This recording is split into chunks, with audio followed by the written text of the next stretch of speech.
진행을 하는 데 있어서 뭘 좀 던져놔야 되지 않을까 하는 이제 그런 이야기를 나눴어요. 그래가지고 그 좀 포괄적으로 담을 수 있는 이제 그런 이야기의 흐름, 오늘의 아니면 좀 이런 것을 가지고 이야기해보는 게 어떨까라는 거를 두 가지 정도로 이제 좀 한번 잡아봤어요. 그래서 코로나를 경험하는 이야기들, 코로나 이후 우리의 일상, 우리의 예술 그리고 변화라는 이제 그런 주제이고요.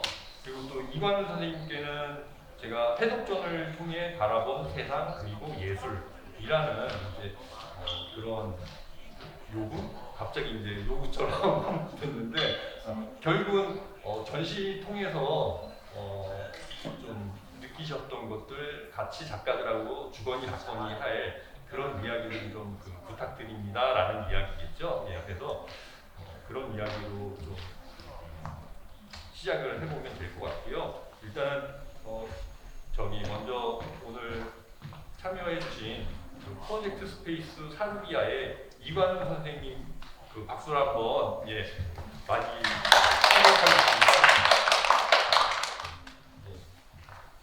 그 작가분들 어떻게 개인 소개 각자 한번 하실까요? 그러면은 선생님 작가님 이거 안 붙이셨나요? 저도 해요.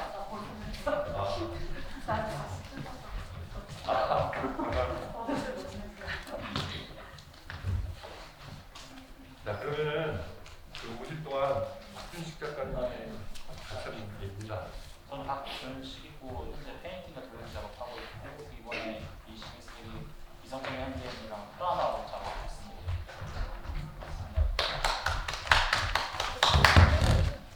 안녕하세요. 저는 이은정이고요. 이번에 개인적으로는 모든 매체를 가지고 있는데 이번 전시에서는 소야랑 영상 작업을 했습니다. 맞습니다. 안녕하세요. 저는 손혜주라고 하고요. 작년에도 여기 국제 참여를 했었고 의자 프로젝트라는 작업으로 작년과 이어서 이번에는 조형 작업, 영상 설치 작업 등을 했습니다. 안녕하세요. 저는 그 송홍철이라고 하고요.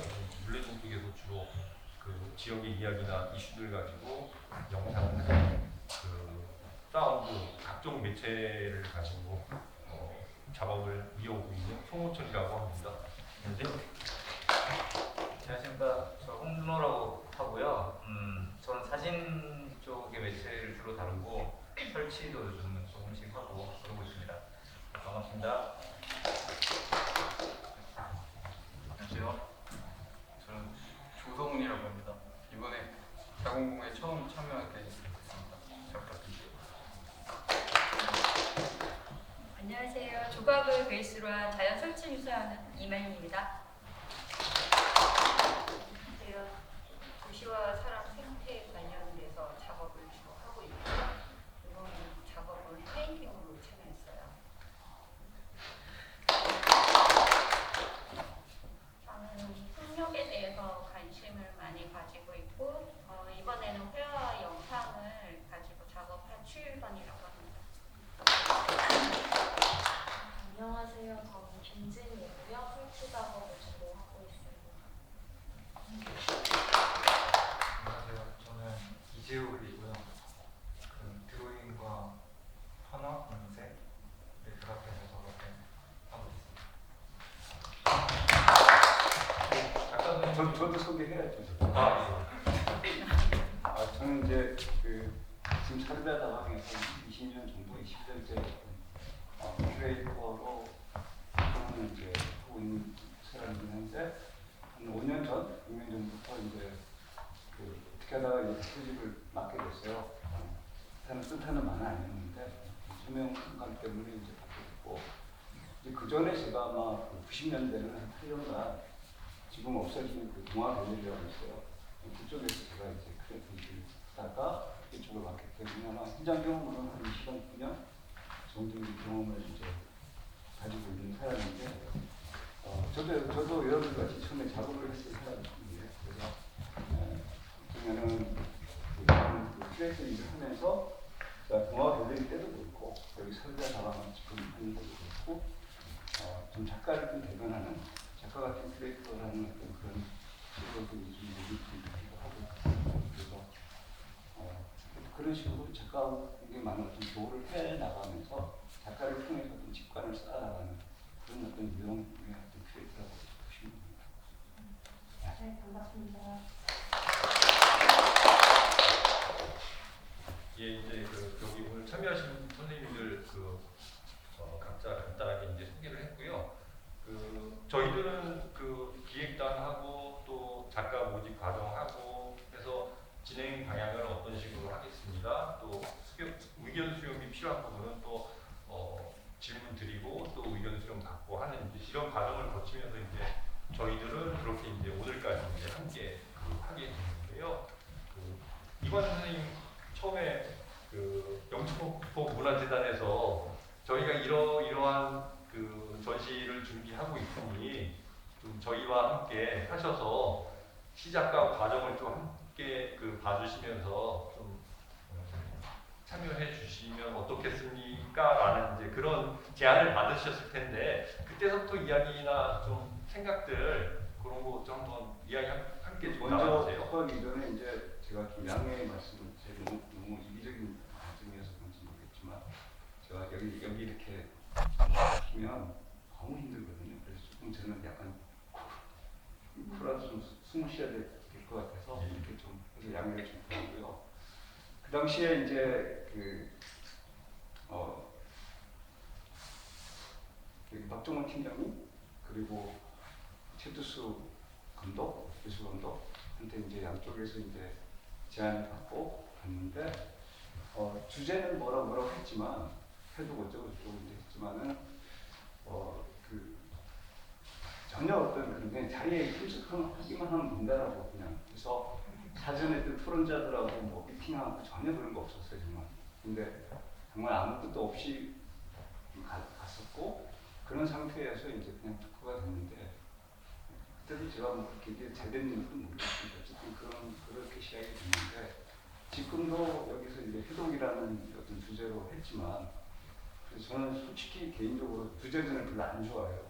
주제전을 그렇게 좋아하진 않고 꼭 작가들이 약간 자기 정체성이 다 있는데 그 정체성을 거를 바탕에 두고 있긴 하지만은 그거를 이제 얹어서 주제를 갖다가 끌어들여서 뭐 한다는 것 자체가 너무 좀 억지스러운 어떤 그런 거기 때문에 그렇게 저는 좋아하지는 않아요. 근데 사실 이제 이번에 전체를 이제 들여다봤더만은 제 관점은 그냥 하나의 원형을 이루는 듯한 어떤 그런 어떤 느낌이어서 기획전이라고 하는 것은 한 사람이 너무 티도 안 되고 그래서 전체적으로 어떤 작업의 어떤 개념들이 갖고 있는 정체들이 이제 하나로서 이렇게 와야 되는 것이 있는데 저는 그런 관점에서 어떤 좋은 어떤 그런 생각을 했고 해석을 할 수 있다는 생각을 좀 했었어요. 그래서 작가의 개인적으로 어떤 작업이 어떻다라는 얘기를 하는 것은 아닌 것 같고요. 아마도 제가 이제 이번에 글을 쓸 때도 여기 약간 주제를 줬지만 주제를 좀 막연하긴 하지만 어떻게든 이제 이런 지금 코로나 시대 때 어떻게 이제 작가들이 해결해 나가야 될지 사실은 지금 올해만 이번에 시점만이 아니라 옛날부터 다 사실은 다 해독 시대였죠. 저는 그렇게 코로나 시대가 뭐 새로운 지금 새롭게 바이러스가 침투돼서 이렇게 나오긴 하지만 작가들은 다 옛날부터 다 어려웠잖아요.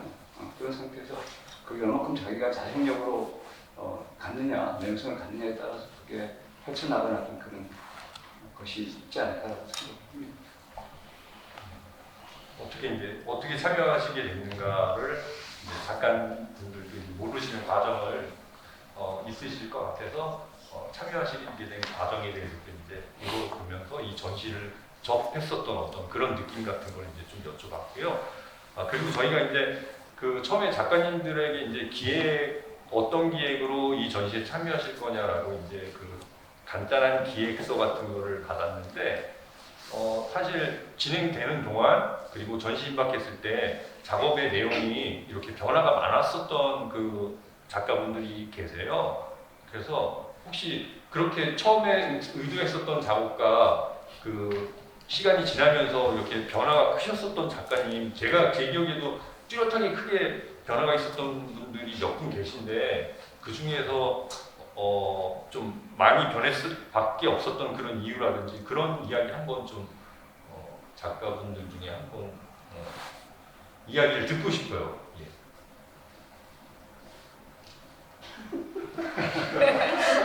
짧게 얘기하면 네. 저도 많이 바뀌었는데 저는 처음에 이 주제를 받았을 때 이미 이제 코로나가 조금 몇 달 진행이 됐고 해독이라는 것을 이제 몸의 독을 해독한다라는 의미로 해서 저희 작업의 방향을 굉장히 좀 착하게 했어요. 그래가지고 거기다가 문자를 넣고 뭔가 좀 약간 부적과 같은 느낌처럼 이제 풍경에다 그렇게 했는데 이게 장기화되면서 내가 해독하는 게 아니라 낯설게 만나는 어떤 그런 마주치는 어떤 상황들을 접하게 되었고 뭐지? 점점 이렇게 새로운 양상이 벌어지니까 그냥 다 모르겠다. 그럼 그냥 숲으로 갔어요. 그냥 본능적으로, 감각적으로. 그래서 숲에 가서 갔는데 해필이면 제주도에서 가자마자 막 태풍이 3번이 불어온 거예요. 그러고 나서 길을 걷는데 막 생나무까지도 길에 널브러져 있고 나무들 막 뿌리채 뽑혀 있고 그런데 거기에서 왠지 낯설면서도 따뜻한 것을 조우하는 그런 느낌이 들었어요. 그래서 그냥 이거다라는 생각이 조금 들어서 모든 걸 다 뒤엎고 다시 작업을 했거든요. 내가 예측할 수 없는 미래이지만 어쨌든 코로나는 저에게는 제가 적응해야 하고 낯선 그런 새로움이라는 그런 식으로 해서 해석을 해서 작업을 했던 것 같아요. 다른 작가분들도 이야기하실 게 있을 것 같아요. 예. 저 같은 경우에는 원래 처음 워크숍 때도 발표를 했을 때 이 설치 작업을 진행을 하기로 했었는데 그때는 이제 그때 예상을 이제 작품이 이렇게 나오겠다라는 예상을 했을 때는 관객이 꼭 있어야 했어요. 제 작업 같은 경우에는 관객이 있어야지만 이렇게 이 꽃가루가 전시장에 퍼지고 이런 일들이 벌어질 텐데 중간에 갑자기 이제 그 코로나 단계가 올라가면서 어쩌면 관객이 없을 수도 있다라는 이제 얘기를 들은 거예요. 그럼 이 작업은 뭔가 작업으로서의 힘을 제대로 발휘를 못하겠다. 어떡하지? 그래서 매체를 바꾸자는 생각을 했고 그래서 처음에 이제 저는 이제 조각을 했어요. 저기 이제 조각 작품이 그래서 조각 작품을 제작을 했는데 전시장 안에 넣는 게 아니라 그럼 작년 어떤 영상을 보니까 작년에 야외에서도 전시를 했네. 그렇다면 야외 조각상을 놓고 이제 지나가는 분들이 내 관객이 되겠다라는 생각으로 이제 조각을 진행을 했다가 중간에 또 VR로 전시를 한다라는 얘기를 들었어요. 그래서 VR로 전시를 하는데 내 거만 이제 야외에서 뭐 이런 생각을 하니까 VR을 제가 여태까지 사실 이번 전시 VR이 저는 제가 막 정말 좋다라고 이제 말씀을 드렸는데 제가 이전까지 VR 전시를 한 경우도 있고 그런 다른 기관이나 이런 데서 이제 지원을 받아서 VR 전시를 했을 경우에 사실 저는 저퀄리티의 VR만 지원을 받았었던 거예요. 그래서 VR 전시는 거의 이건 무조건 평면으로 가야겠다는 생각이 들어서 그럼 난 회화로 가야겠다. 그래서 저기 회화 5개 떠도 그런 게 이제 그래서 회화로 가자 해서 회화로 작업을 진행했어요. 근데 또 사실 딱 진짜 막판에 단계가 좀 풀리면서 관객이 이제 온다는 거죠. 그래서 관객이 오게 되는구나. 그럼 난 처음에 내가 원래 하고자 했던 해독에 가장 어울린다고 생각했던 작업을 진행해야겠다라고 해서 막판에 정말 그 짧은 기간에 저 작업을 준비를 해서 진행을 하게 된 거예요. 근데 제가 이거를 처음에는 저 설치 작업, 영상 설치 작업만 전시를 하려고 했다가 근데 이 과정이 저는 또 이제 재밌는 거죠. 사실 키워드로서 코로나라는 키워드가 있는데 내가 이 코로나에 휘둘려서 작업을 하는 작가인 나 자신의 어떤 행위의 그 결과물들이 재밌는 거예요. 그래서 사실 저는 이제 아까 이건 선생님께서 말씀하신 것처럼 단체전이나 어쨌든 어떤 기획 이런 데서는 이제 누가 튀면 안 된다 이런 것 때문에 저도 괜히 눈치를 좀 봐서 누가 단체전인데 자꾸 많이 내고 이러지 않거든요. 저 눈치 좀 보거든요. 눈치를 좀 보는 타입이에요. 그래서 저분들이 이만큼 했으면 나도 욕심 안 부리고 이만큼만 해야지.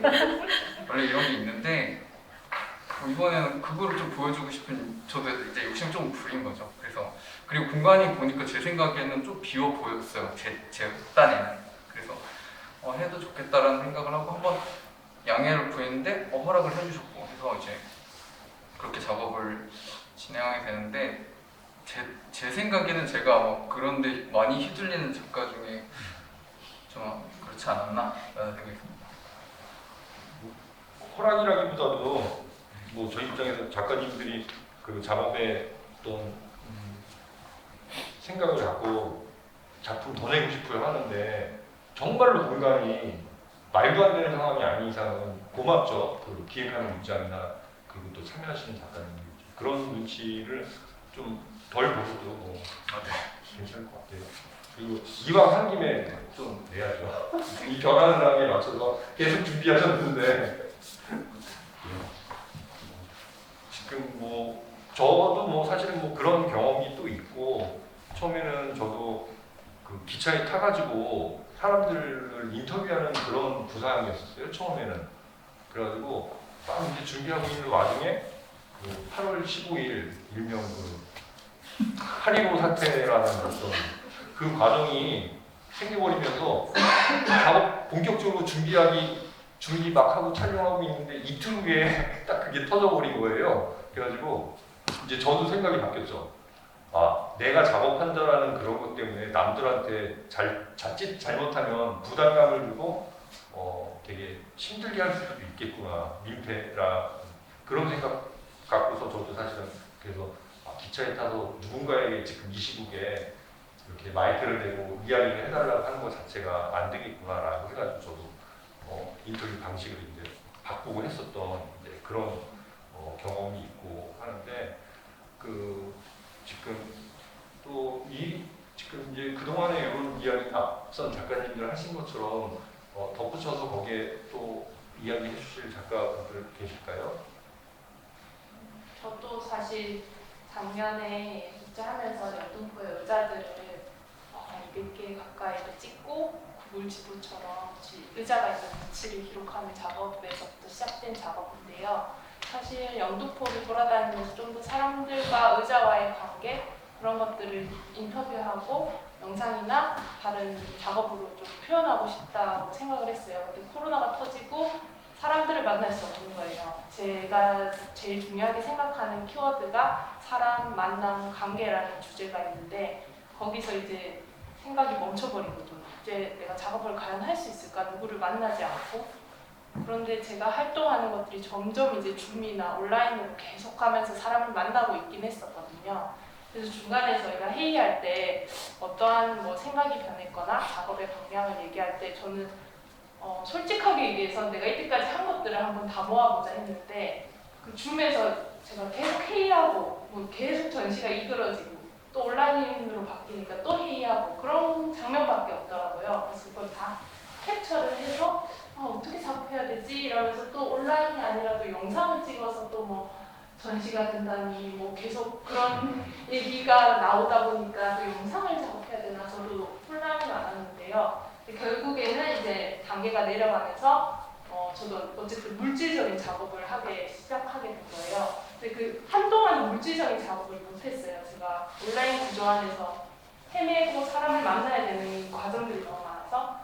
근데 이 물질을 자꾸 작업하는 데까지 몸이 감각하기까지 엄청 시간이 좀 걸리더라고요. 로딩 된다고 해야 되나요?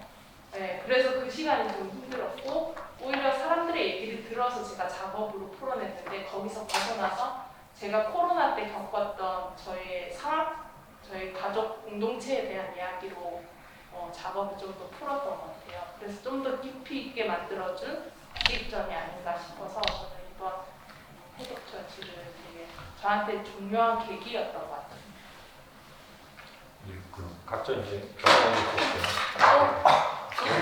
해보세요. 끝난다고 했는데 이제 작가님들의 경험 요 코로나를 지나면서 느꼈었던 점 이제 그런 것도 이야기했는데 이광 선생님께서도 이 올해 이제 저희 그 전 세계가 뭐 코로나이다 보니 뭐 당연히 우리나라도 그런데 그 미술계 내에서의 어떤 그 활동하시는 또 영역에서의 코로나로 인한 그런 뭐 변화들이라든지 혹은 뭐 에피소드라든지 그런 것들 경험하시는 것들 좀 한번 같이 이야기 좀 한번 들려주시면 재미있을 것 같아요.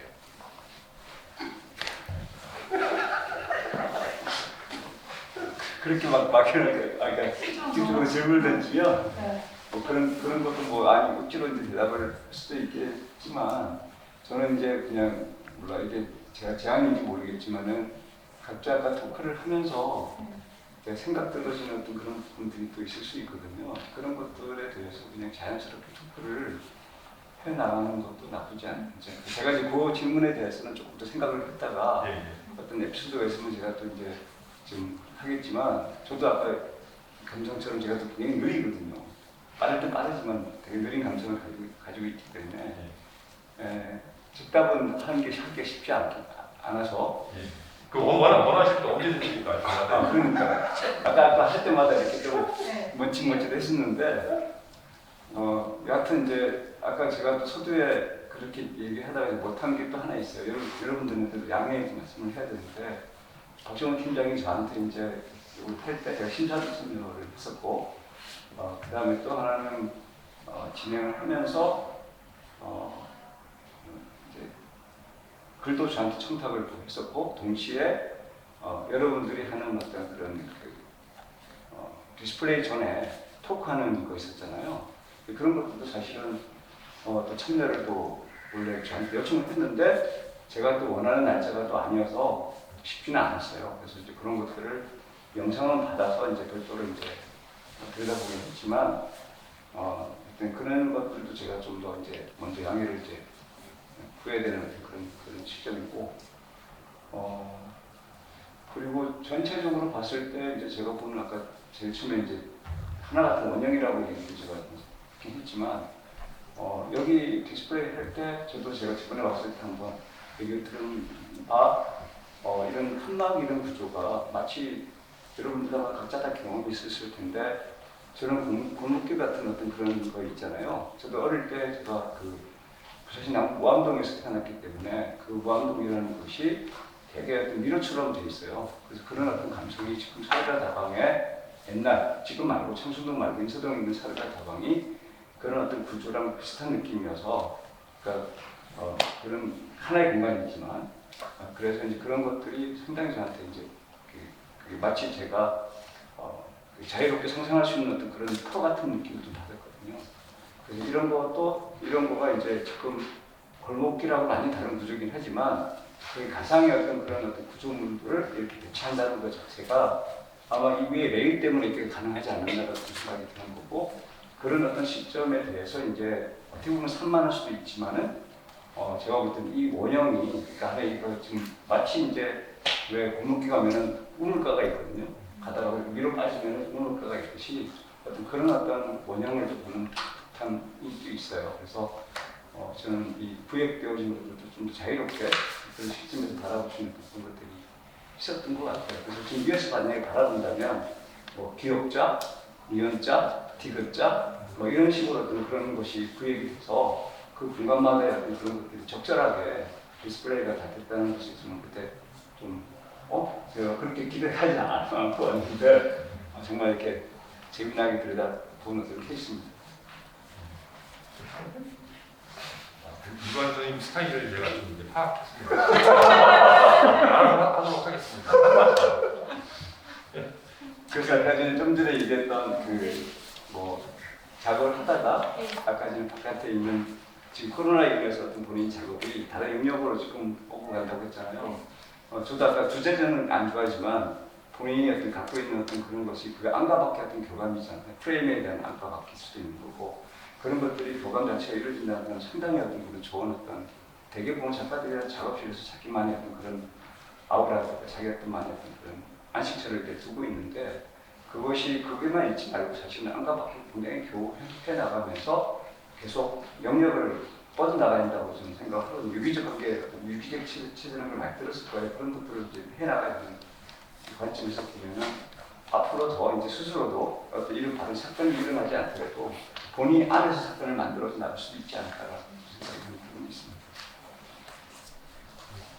사실 저희 작가분들 혼자서 작업실에서 이렇게 처박혀 있다고 얘기하잖아요. 그래서 혼자서 뭔가를 주물럭주물럭 막 그리고 뭐 부시고 뭐 했다가 이제 막 그렇게 이제 작업들을 하시는 성향들인데 아마 뭐 다 그렇다라고 생각하시고 계실 거예요. 근데 사실 본의 아니게 타이에게서 2달 가까이를 그 외부 활동을 좀 외부 활동하는 게 마음대로 하지 못하는 그런 상황에서 한 2달 정도를 지내 보니까는 너무 다운이 되는 거예요. 이게. 그러니까는 나 원래 혼자서 놀고 혼자서 뭐 하고 혼자서 시간 보내는 거에 너무 익숙하고 그쪽 분야에 굉장히 전문가인데 혼자서 있으려고 낮에 활동도 안 하고 밤에 새벽에 그렇게 막 활동했었던 사람인데도 불구하고 이 야간 활동 그리고 혼자서 하는 활동 이 전문가가 이 정도면은 이거 장난 아니겠다. 아니면 역으로 일반인들은 그래도 최소한의 생활을 하잖아요. 직장에도 나가야 되고 그런 대중교통을 이용해서 활동도 하고 하니까는 그런 분들은 오히려 더 나은 게 아닐까 오히려 막 그런 생각까지 들면서 굉장히 좀 자신에 대해서 다시 한번 생각해보면 좀 이제 그런 사실은 계기가 됐었어요. 그래서 좀 그런 어떤 계기, 그런 생각이 변화라든지 그런 측면에 대해서 좀 그러니까 나만 그런 건가? 사실 그런 생각. 나만 이렇게 우울하고 이렇게 다운된 걸까라는 그런 생각도 했었거든요. 그래서 좀 그런 부분 얘기도 이번에는 홍준호 작가님이랑 활동을 좀 많이 하시는 분이신데 한번 좀 얘기 한번 들어보고 싶어요. 다른 작가님. 해독전을 처음 시작할 무렵에 제가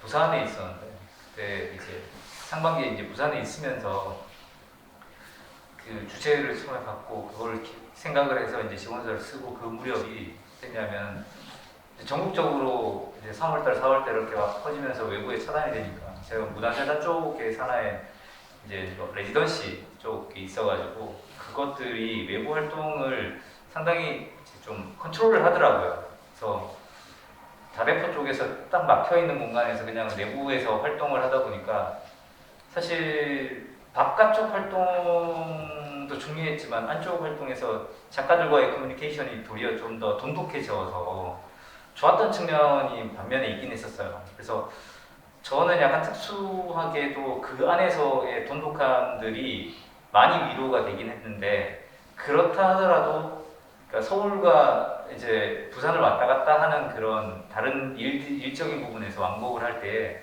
항상 좀 위축이 된다거나 주변의 사람들을 의식하게 됐고요. 근데 실내에서 작가들하고 커뮤니케이션을 할 때는 아무래도 우리가 외부에 나가지 않으니까 마스크라든지 이런 거가 그냥 일상과 같았었어요. 실내에서는. 그러다가 외부에 딱 나가면 다른 느낌의 세계인 거죠. 두 가지의 다른 세계에서의 딱 경계선상을 왔다 갔다 하는 부분이었어요. 그래서 그런 것들이 제게 좀 많이 다르게 느껴졌고, 마찬가지로 서울을 딱 오게 되면서 이제 뭐 대중교통을 타고 서울을 가기 시작하면서부터의 그 긴장감이나 이런 것들은 평소에 이제 다른 곳을 다닐 때의 피로감과 좀 다르게 훨씬 피로도가 높게 오더라고요.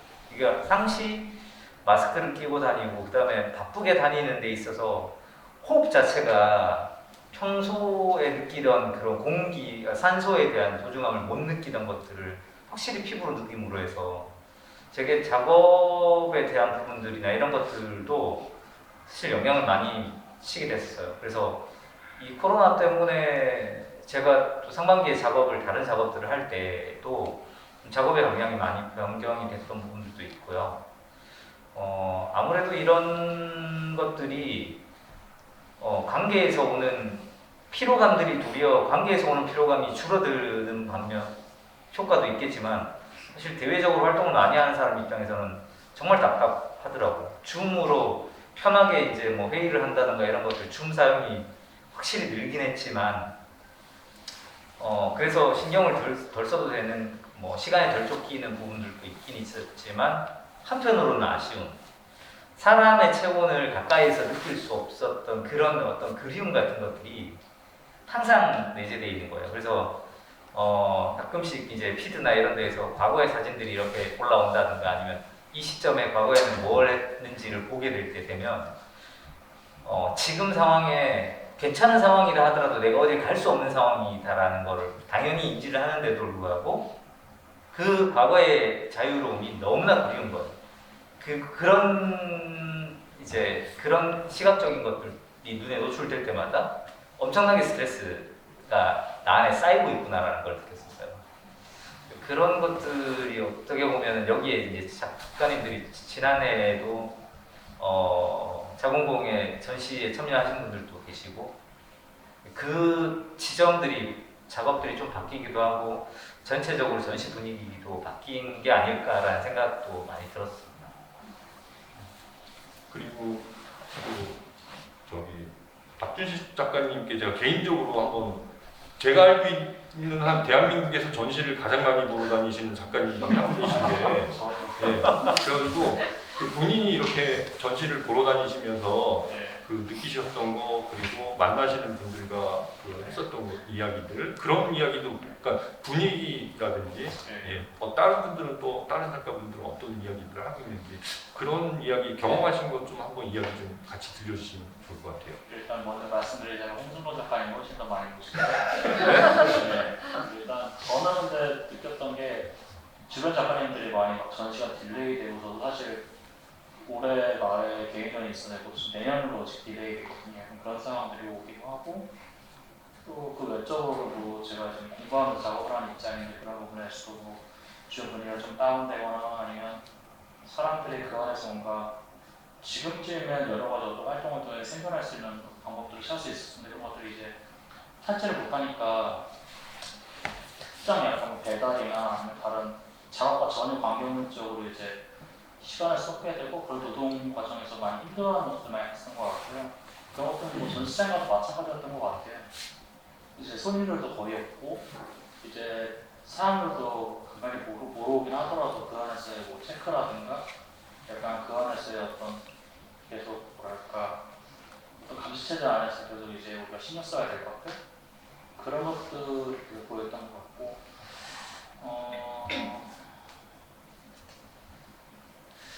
근데 이제 저 같은 경우는 그런 것들 봐오면서 일단 상반기, 하반기가 좀 많이 그 차이가 났던 것 같아요. 그런 것도 왜냐면 상반기에는 이제 말 그대로 상황이 심각해졌던 상태였고 근데 지금 상태에서 그래도 조금씩 나아지고 있다는 분위기들이 있는 것 같고 그래도 앞으로 좀 더 이런 상황들에게 좀 나아진다면 좀 사람들도 점점 전시 보는 사람들도 늘어날 것 같고 그런 부분에서 좀 나아지지 않을까. 그리고 이제 또 되게 신경 쓰였던 게 저도 얼마 전에 뉴욕 때서 참여하면서 느꼈던 것들 중 하나인데 사람들이 결과적으로는 컴퓨터나 웹에서 이제 작품을 보더라도 실질적으로 와서 보지 않는 이상은 사실상 구매까지 이어지는 게 아직까지 좀 어렵다고 느껴지거든요. 그래서 그런 부분에서도 어떻게든 뭐 VR로든 뭐 웹으로든 방법을 찾고 있지만 그래도 그리고 실질적으로 볼 수 있는 쪽으로 어떻게 방법을 찾아서 그 경제활동을 일어날 수 있는 것들이 제일 중요하지 않을까 이런 생각이 좀 들었습니다. 제가 이어서 그냥 자유롭게 얘기하겠습니다. 그러면 질문을 안 받겠습니다. 네, 저는 이제 코로나 이렇게 상황이 되면서 예술계 전체적으로 온라인 안에서 우리가 이렇게 구현이 되면서 그러니까 공연 뭐 시각예술뿐만이 아니라 공연 예술까지 다 그런 식으로 이제 해서 새로운 컨텐츠들이 사실 많이 나왔어요. 그래서 기존에 하지 않았던 그런 뭐 다양한 방식 실시간으로 보고 뭐 이런 것들에 대한 처음엔 되게 신선했어요. 이러니까 또 다른 뭐가 나오네 하고서 되게 신선했다가 어느 순간 좀 질린다 싶을 시기에 이민자 윤날 감독님께서 이제는 공연도 온라인 공연이 지겨워 죽겠다. 그래서 막 하소연을 이렇게 쓴 글을 페이스북에서 보고 너무 공감이 순간 가요. 이제 정말 온라인 물론 너무 정말 가지 않고 방 안에서 전 세계로 뭘 보고 막 이런 거 정말 너무 좋은 컨텐츠이긴 하지만 사실은 결국에는 그 예술이라는 거는 그 물리적인 어떤 그 현장에서의 어떤 공간 이런 것들이 되게 중요하다라는 걸 다시 한번 또 느끼게 되었고, 그리고 제 개인적으로는 작업을 하면서 사실은 제 색깔이 되게 제 작업의 색깔이 굉장히 좀 밝거든요.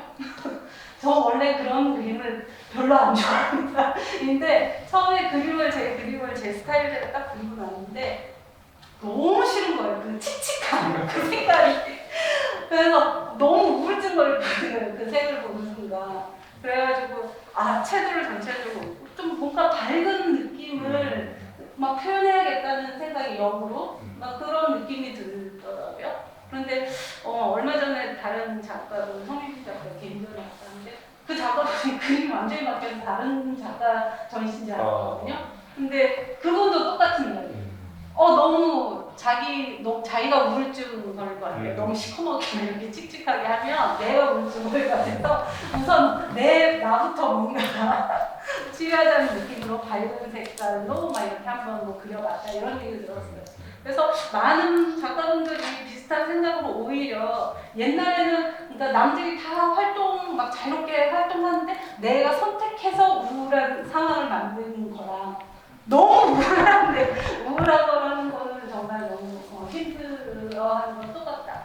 네, 그런 경험을 했습니다. 그 진짜 어떻게 보면 저희가 그 일생일대 할 수 없는 경험을 그 전 세계가 위기에 처했다라는 그런 공감을 무슨 그 세계 양차 대전 그런 거 이후에 뭐 저희 나라 같은 뭐 한국 전쟁이라든지 이런 걸 저희 직접은 경험할 수 없었던 세대인데 이번에 어떻게 보면은 그런 걸 한번 경험해본 뭐 예술가의 입장으로서 보면은 어떤 변화를 줄 수는 있겠지만 못 해볼 경험을 다른 세대에서 그런 경험을 한 세대라서 그런 걸로 보면은 되게 이게 좋은 건가? 아니 근데 사실은 예술가들은 덜 힘들지 아닌가?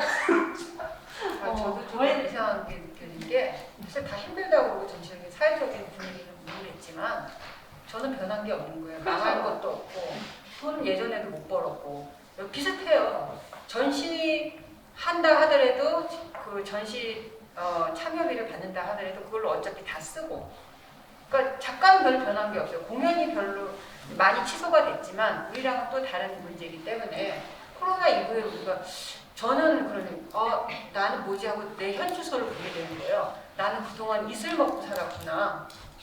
내일 지구가 망해도 사과 나무 심는 사람이 예술가구나. 진짜로 현실감 없이 그런 생각이 좀 들었어요. 전시 외에 우리의 지점, 예술가의 지점.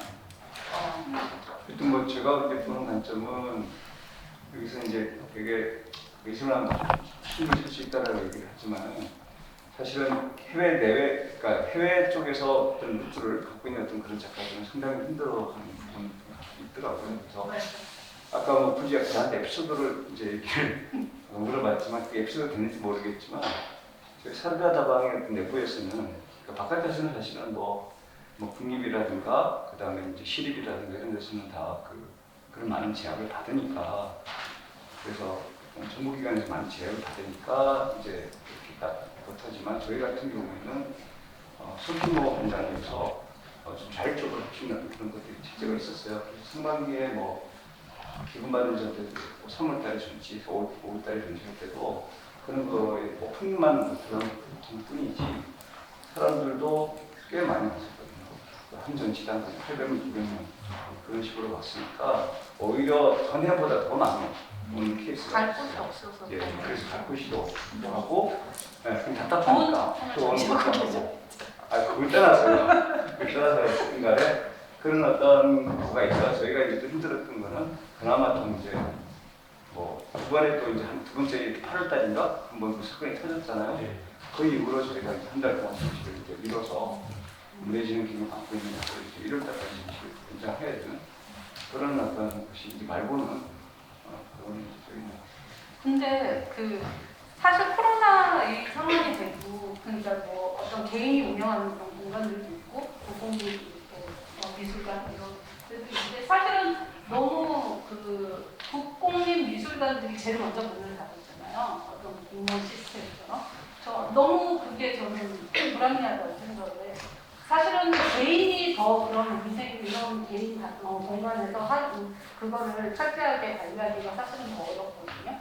그런데 그런 국공립에서 오히려 더 그 체계적인 시스템을 해서 약간 모범 케이스를 만들어서 뭐 예약제로 인원 제한을 해서 전시를 준다든가 이런 어떤 모범적인 사례를 만들고 그거를 배워서 개인 어떤 공간들이 그걸 이용해서 이렇게 체계적으로 계속 예술은 계속 진행이 된다라는 거를 보여줄 모범이 돼야 되는 공간에서 다 자기네들 안전하게 다 문 닫고서 그냥 우리 같은 그냥 작은 공간들은 다 열어놓고 또 그게서 뭐 지금까지는 문제가 없었으니까 사실은 괜찮지만 그래서 무슨 하나라도 뭐 누가 걸렸다 던졌다 그걸 완전히 다 동생 예술인들 말도 안 된다. 아마 제 생각에는 시립이나 공립이나 뭐 이런 어떤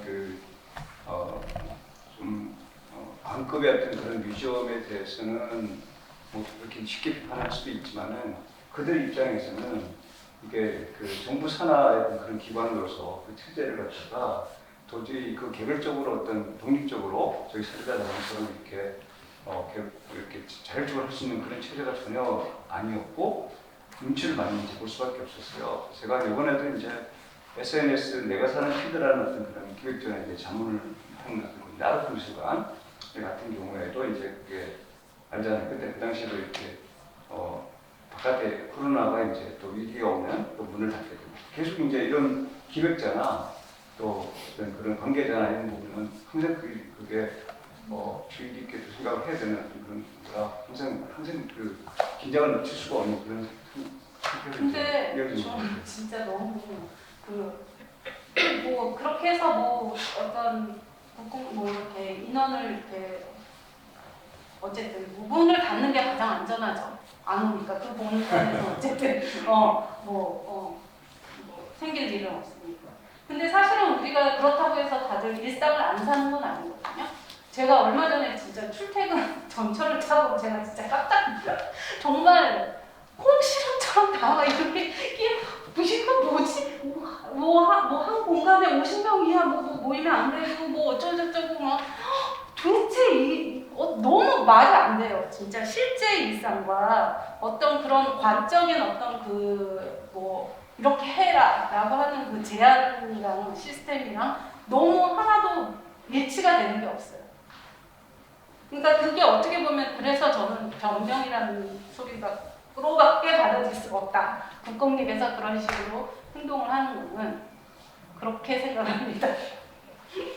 근데 제가 국공립에서 이제 좀 아시는 이제 제가 거기 애들을 가르치다 보니까 나가게 되잖아요. 근데 그분들도 되게 당황스러워하고 어쩔 줄 몰라 하시는 경우가 굉장히 많아요. 왜냐하면 정부에서 그 지시가 내려왔고 전시를 열자마자 닫아야 되는 상황이었거든요. 근데 그렇게 되다 보니까는 이 전시 굉장히 좋은 전시였는데 류인 전시였거든요. 근데 류인이 정말 거기 정말 좋은 작품들이 그냥 정말 무덤처럼 정말 갇히게 된 거예요. 아무도 안 오고 거기는 계속 폐쇄되어 있고 전시는 오픈을 했는데 아무도 볼 수 없는 그런 상황이 되니까는 이 미술관 분들도 굉장히 답답해 하셨거든요. 그래서 미술관이 오픈했을 때 누구보다 기뻐했던 게 미술관 사람들이었어요. 근데 그러고 나서 며칠 있다가 그 8.15가 나면서 다시 또 며칠 후에 또 닫아야 됐었거든요. 그래서 뭐 제가 그 변명을 하는 건 아니지만 들었던 바에 의하면은 그래서 류인이 다시 또 류인 전시를 하고 있는 전시장이 닫히게 됐거든요. 저는 그런 시스템에 반항을 해야 된다고 생각해요. 그 시스템의 그 위에서 그러니까 우리나라에서 뭐 대통령도 바꾼 사람 아니에요? 그러니까 무조건 위에서 시스템 위에서 뭐 어떻게 하라고 해서 자기네가 현실적으로 불가능한 어떤 그런 걸 계속 그게 불가능한가 어떤 타당한 어떤 그런 변명들을 만들어서 계속 어떤 뭔가를 해야지. 사실은 제가 봤을 때는 뭐 저도 주변에 뭐 있는 사람도 있지만 그런 어떤 시도를 하고 있다는 소리를 들어본 적이 없거든요. 조금 다른 생각의 이야기를 하나 드리거든요. 그러니까 어떤 상황이 우리가 경험하지 못한 상황이 딱 도래했을 때는 누구나 선택이 되게 보수적인 선택을 할 수밖에 없다고 생각을 해요. 그 보수적인 선택을 통해서 시간이 지나면서 경험치가 쌓이고 나니까 지금의 단계에서, 그러니까 과거에 지금 3월달, 4월달에 막 그 100명씩, 200명씩 터졌을 때는 2단계로 해서 다 막아버린 상태에서 있다가 지금은 도리어 100명에서 200명 사이에 이렇게 확진자가 나오지만 1단계로 해서 완화가 된 상태에서 유지가 되고 국공립에서도 해결책을 내부적으로 어떻게든 찾아서 지금은 다시 전시를 볼 수 있는 그런 체계가 되잖아요. 그러니까 그 부분은 어떻게든 정책을 하는 입장에서는 그걸 보수적으로 바라보고 그것들을 컨트롤하기 위한 제재 수단으로서 가장 먼저 할 수 있었던 거는 국공립이나 국가 산하의 기관들이었다고 생각을 해요. 그것들이 경험치가 쌓이니까 이 부분을 어떻게든 해결해서 이쪽은 안전하게 운영을 할 수 있겠다라는 생각이 든 거라는 생각이 들고요.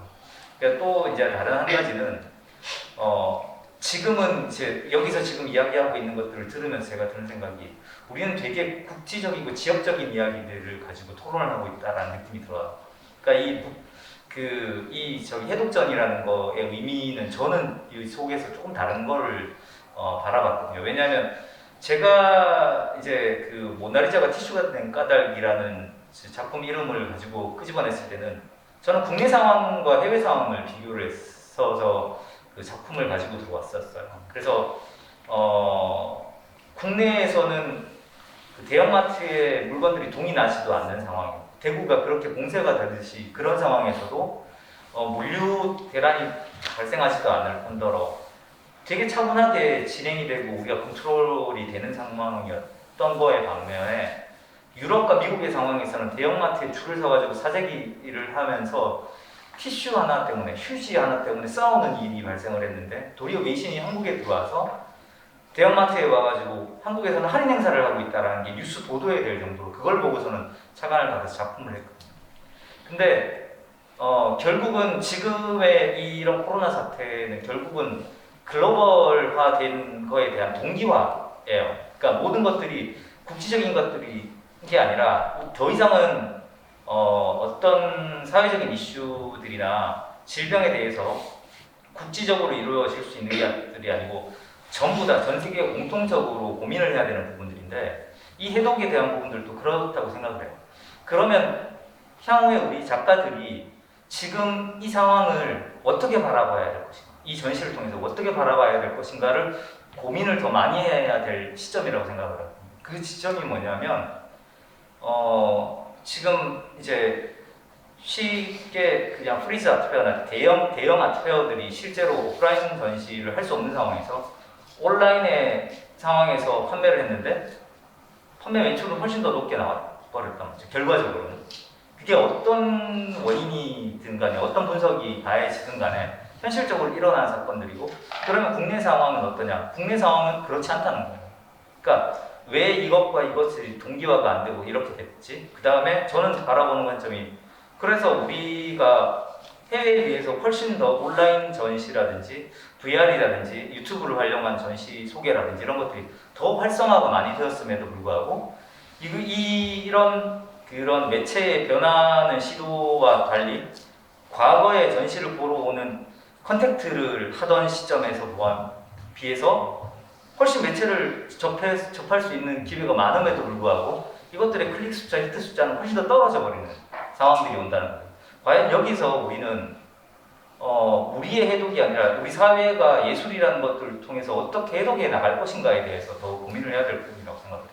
그러니까 이 부분들이 우리는 그러면 어떻게 먹고 살아야 될 문제와도 기결되는 거고요. 그리고 지금의 전시들의 형태를 보면 결국은 판매가 되는 것들이 대형 그 아트페어를 통해 가지고 판매되는 그 작가들을 보면 누구나 이름을 알만한 사람들, 그러니까 유명한 사람들 판매는 늘고 도리어 이름 네임밸류가 떨어지는 사람들의 판매와 이런 것들은 양극화가 심해진다는 거죠. 국내도 마찬가지 형태인 것 같아요. 그리고 지금은 재단에서 운영을 하기 때문에 이렇게 영상을 촬영을 하고 많은 것들 우리의 서포트를 받을 수 있고 우리는 나름의 혜택 받았다고 생각을 해요. 아티스트 픽을 받을 수 있었던 상황이었고요. 그럼에도 불구하고 대부분의 중소형 갤러리들은 온라인으로 유튜브로 영상을 만들어서 제작해서 보여줄 수도 없고 VR을 통해 가지고 아카이브 할 수도 없는 상황에서 전시를 보러 오는 사람들 숫자는 줄어들고 이게 결국은 대형과 중소형의 갭이 멀어질 수밖에 없고 그 속에서 계속적으로 힘들어지는 것은 작가들이라고 하죠. 이 아티스트들이 어떻게 살아남을지 그리고 어떤 식으로 전시를 보여줘야 될지에 대한 고민들이 사실 저는 이 해독전 안에서 함께 고민을 해봐야 될 지점이라고 생각이 듭니다. 근데 약간 대부분은 다 동의를 하는 것 같고 근데 일부 약간 비교하는 부분에 있어서 사실은 모든 외국의 아트페어가 다 뭐 더 오르고 이런 건 아니고 일부 아트페어가 과거에 비해서 굉장히 더 많이 판매 사례가 있었던 거고 그래서 사실은 그거는 약간 뭐 전체가 다 그런 건 아니기 때문에 아까 사루비는 더 관객이 훨씬 많았던 훨씬은 아니지만 좀 뭐 그런 어떤 사례도 다양한 사례들이 사실은 존재하기 때문에 너무 이 극단의 것들을 두 개를 넣고 이렇게 비교하는 거는 저는 비교라는 것보다는 우리가 실질적으로 앞으로 정말 이런 상황이 코로나 상황보다 더한 것들이 계속적으로 지금 현재 그런 그 질병의 것들이 최근에 메르스라든지 이런 것들 보면 4년 주기로 이렇게 오는 패턴들이 나타나는데 그런 것들이 훨씬 더 빨리 이 주기가 다가올 수 있다는 거죠. 그런 거에 대해서 만약에 2년 후, 3년 후에 또 이런 위기가 왔을 때 작가들은 어떻게 대비할 것인가. 우리는 이 학습을 통해서 어떤 작품을 하고 어떻게 해서 우리를 알릴 수 있고 어떻게 판매를 할 것인가에 대한 부분들도 많이들 고민을 해야 될 부분. 기존 시스템을 흔들 수 있는 계기가 됐다는 생각을 하거든요. 예, 지금 제가 이제 지금 저희가 이제 오늘 약 2시간 정도 예정이 있잖아요. 그래서 전반부에는 사실은 우리가 경험했었던 코로나에 관한 이야기들이라든지 이제 그런 것들이고 사실은 이제 후반부는 아까 이제 코로나를 경험하는 이야기들, 코로나 이후의 우리의 일상, 우리의 예술 그리고 변화라는 이제 또 그런 주제라서 아까 홍준호 작가님 이야기가 사실 자연스럽게 코로나 이후의 예술 그리고 우리 어떤 그 변화 그런 부분의 연결 지점이 됐다고 생각이 돼요. 그래서 김진 작가님 같은 경우는 그 마스크 작품, 화석이 된 마스크 작품 내주셔가지고 그 자연스럽게 2부의 어떤 그런 코로나 이후의 이야기를 하는데 걸맞을 것 같아서 김진 작가님 그 이야기 잠깐 들으면서 그런 이야기들을 마저 나눠보면 될 것 같습니다. 근데 그 전에 제가 너무 하고 싶은 얘기가 있었는데 열띤 토론이 펼쳐져서 옆에서 좀 해도 될까요? 그 국공립 미술관 폐쇄됐다라고 하면서 제 개인적으로 온 변화에 대해서 좀 얘기를 나누고 싶었는데 저는 이제 보통 뭐 작업하고 뭐 돈 벌고 이러다가 끝나면은 늘 전시를 보는 거를 되게 좋아하는데 올해 이제 초에 코로나가 이렇게 되고 제가 가려고 하는 뭐 전시장은 전부 다 문을 닫아가지고 제가 뭐 한동안 전시를 못 본 기간이 있었는데 알고 보니까 거의 국공립미술관이라서 거의 폐쇄가 됐던 거고 뭐 국공립미술관은 뭐 잠시 오픈이 되어도 예약제로 되기 때문에 전 되게 그런 거 귀찮아하는 사람이라서 이렇게 뭐 뭔가 예약하고 가는 게 힘든 사람이라서 내가 그래서 미술관을 잘 못 갔구나 이러면서 어떤 분이 지나가다가 굉장히 서울에 작은 공간들이 되게 많다 그런 데는 왜 안 가보냐 해서 제가 좀 거기에 자극을 받고 여기저기 검색을 하니까는 진짜 제가 좀 몰랐던 공간들이 되게 많았더라고요. 그래서 이제 틈날 때마다 이렇게 전시를 보고 오면서 좀 개인적으로 많이 반성을 했어요. 제가 어떻게 보면 국공립에 있는 전시라는 게 미술 내에서는 우리나라의 뭐 블록버스터 전시일 수도 있는데 내가 너무 그런 것만 쫓지 않았나? 그리고 작은 전시장에 가다 보니까 오히려 저한테 되게 많이 영감과 자극을 준 게 국공립미술관에는 제 나이 또래 작가들이 들어가 있는 경우는 거의 없거든요. 근데 작은 공간에 가서 저보다 더 어린 친구들 아니면 제 나이 또래 작가님들의 전시를 보면서 나랑 되게 비슷한 시기를 살고 있는 비슷한 또래인데 어떻게 이렇게 다른 생각을 하고 있지 하면서 저는 좀 개인적으로 많이 자극을 받았거든요. 그래서 네, 이 얘기를 그냥 좀 공유하고 싶었어요. 네, 왜 하려고 했는지 모르겠지만. 네. 좋은 것 같아요. 네. 그 제가 이야기 중간에 약간 그 사실은 노동 계기를 통해서 저는 그 잘 산다라는 것, 선진국이라는 것에 대한 의미를 좀 많이 다시 생각을 해봤었어요. 그래가지고 그 제가 생각하는 기준은 사람들이 다채롭게 삶을 경험하면서 살 수 있는 그런 세상이 뭐 좋은 세상이고 선진국이 아닐까라는 이제 그런 생각을 했는데 그거를 가능하게 해주는 최전선에 있는 사람들이 사실은 예술가들이라고 생각을 해요. 그래서 사회 각 분야가 있겠죠. 뭐 군사, 과학, 뭐 정치 여러 가지 분야가 있을 텐데 그런 각 분야 중에서 극에서 그 뭔가 연구를 하고 수행을 하고 있는 그런 사람들이 있을 텐데 우리 예술가들이 바로 그런 역할을 하는 사람이고 최첨단 끝부분에서 뭔가를 실험하는 사람들이라고 생각을 하는 거예요. 그랬을 때 이 예술가라는 것의 어떤 가치라든지 자부심이라든지 그런 것도 사실은 다시 생각을 하게 됐고 사실은 사람이 어떤 위기의 순간이 되면 그 사람 본성 나타난다고 얘기하잖아요. 그러니까 저희 나라도 위기의 순간에 처했을 때 예술을 어떻게 생각하고 있는가에 대한 본성이 드러날 수 있다고 충분히 생각이 되고 오히려 역으로 새로운 길을 열고 새로운 세상을 개척하는데 예술가들이 앞장서는 게 오히려 더 낫겠구나라는 생각을 많이 했었거든요. 그래서 요번 그 코로나라는 상황을 어떤 새로운 장을 열어가는 그런 뭐 의료라든지 과학 분야도 물론 열심히 노력하고 있겠지만 그거 못지않게 저희들 해야 될 역할, 그 예술에 대한 고민이라든지 향후에 그런 거 진지하게 정말 한번 다시 생각해봐야 되지 않을까. 그런 관점에서 이제 미술의 시스템을 들다 보면 여러분들 다 작가들이잖아요. 저는 이제 큐레이터고 근데 이제 이게 어떻게 보면 그게 저는 평행선상에 이제 있다고 생각하는데 어떤 관점에서는 또 미술에서 보면은 뭐 갤러리도 있고 그다음에 무대도 있고 여러 어떤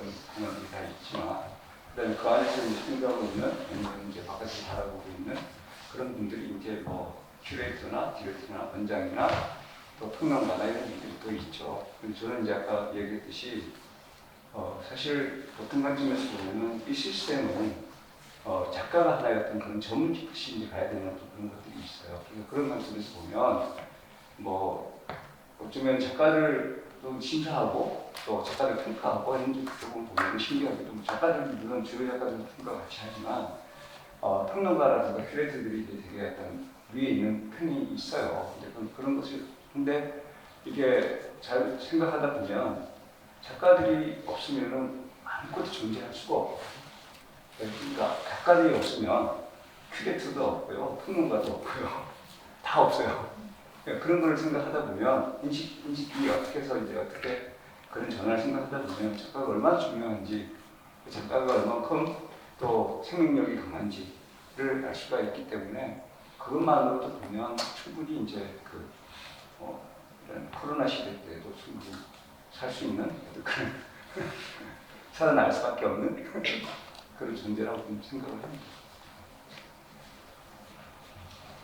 관객이 더 늘었을까요? 이만큼 사실은 전체 인구 % 예술 전시장을 가거나 또는 그런 그러니까 영화 이런 거 빼고 그냥 진짜 순수 예술 쪽에 어떤 관람을 하는 분들이 몇 %나?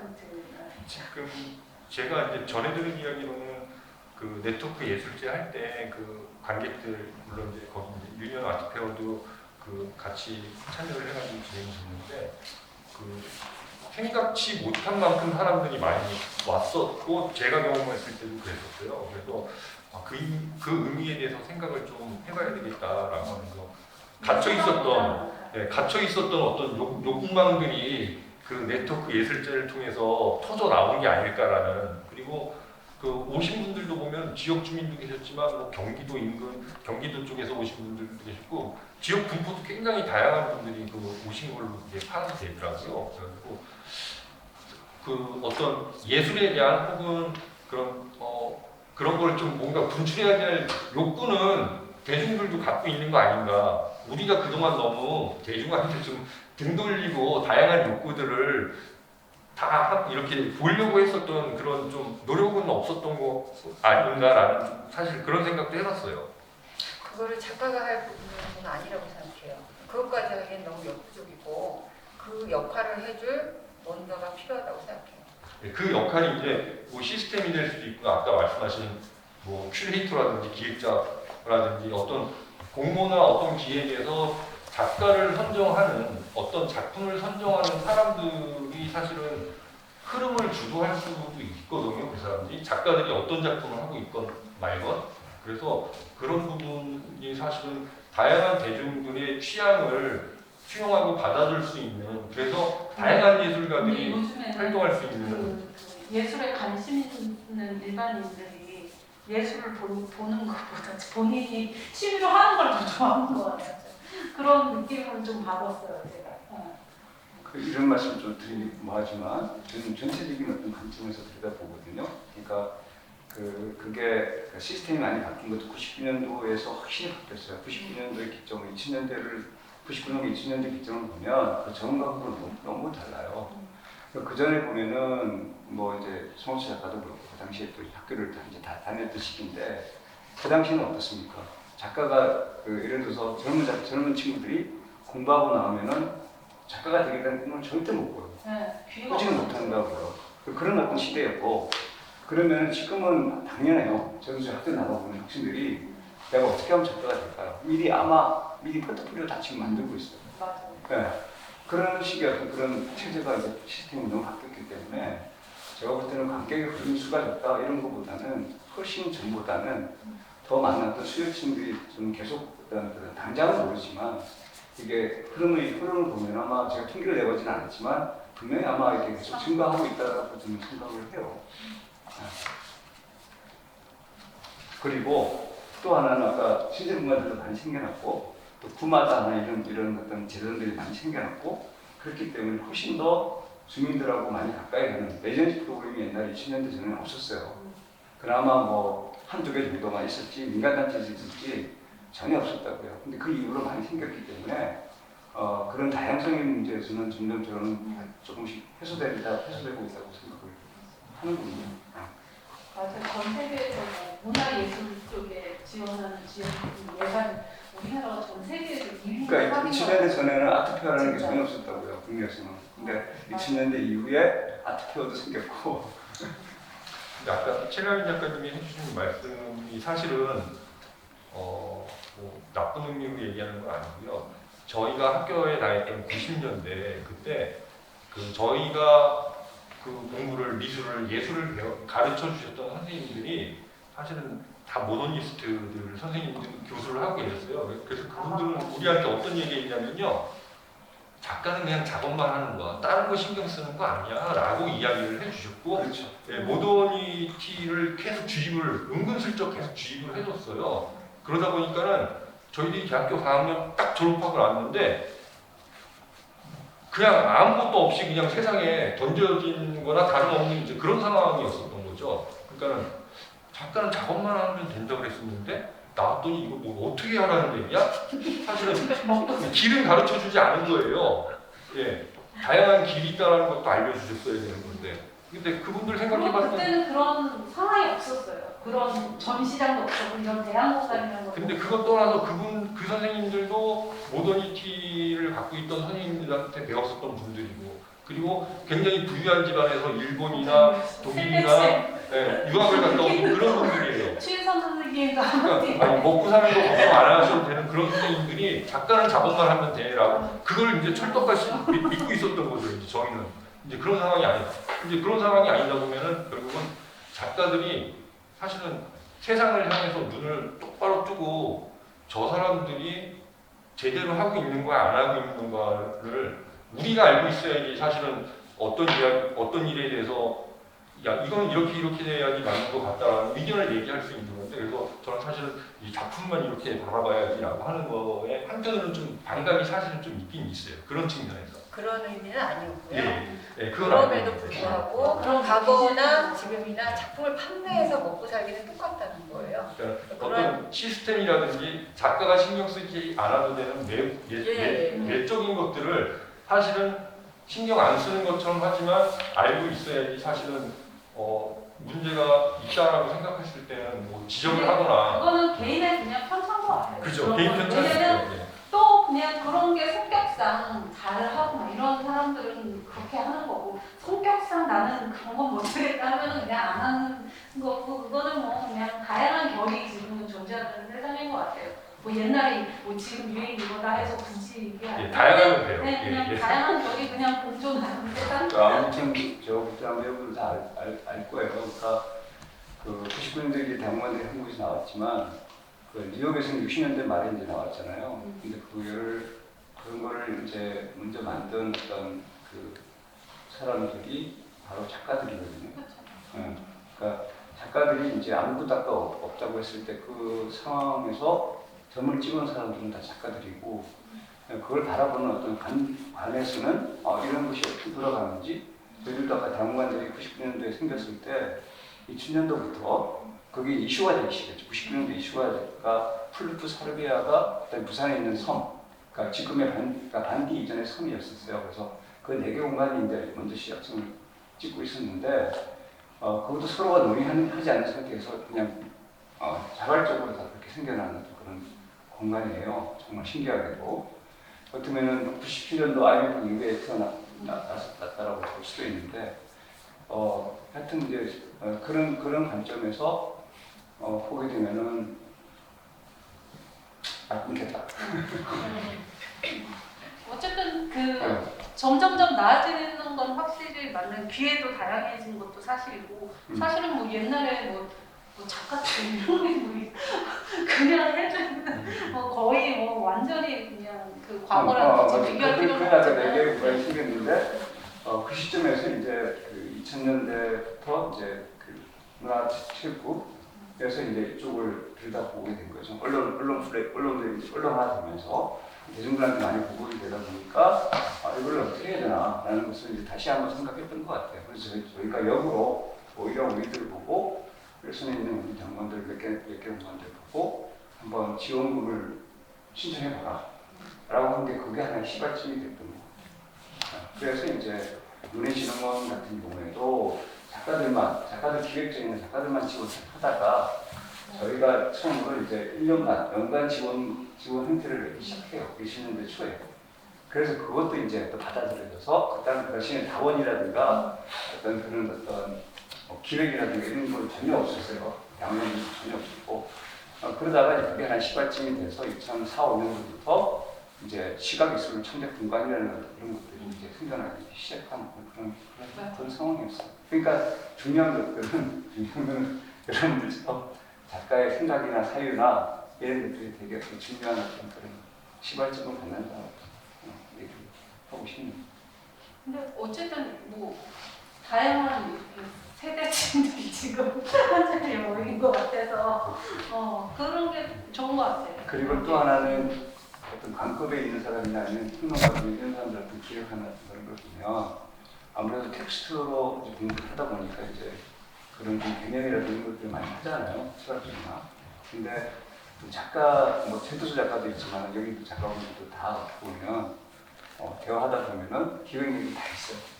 그러니까 어떻게 하면 엮어서 이렇게 할 거냐라는 부분이 다 안에서 다 자발적으로 나올 수 있는 그런 동력이 있기 때문에 그런 큐레이터 어떤 그런 작가 같은 큐레이터 같은 그런 기획력과 그 다음에 이런 쪽에 있는 좀 더 개념적인 어떤 그런 기획력하고는 좀 차이가 많이 다른 것 같아요. 우리 이재욱 작가님 제일 여기 계신 작가님 중에 제일 그 젊으신 젊어서 작가님 무슨 얘기하는데 아주 네, 이재욱 작가님도 이번에 다른 작가분들하고 참여하고 또 코로나 지나면서 또 저희 노땅들에게 좀 하고 싶은 이야기 그런 거.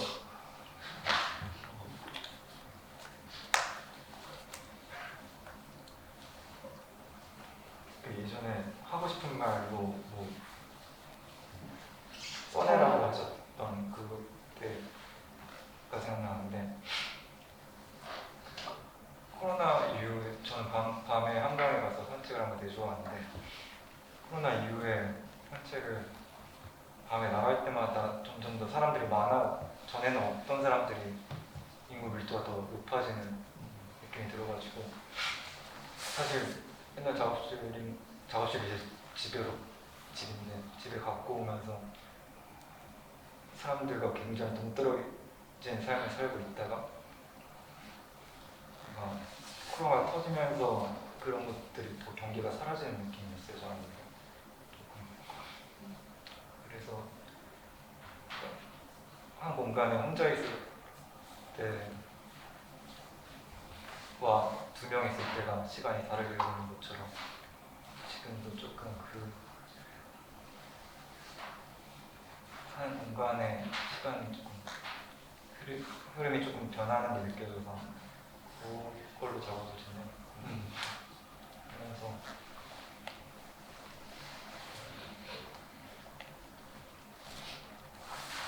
사실 해독이라는 거 되게 명시적인 주제가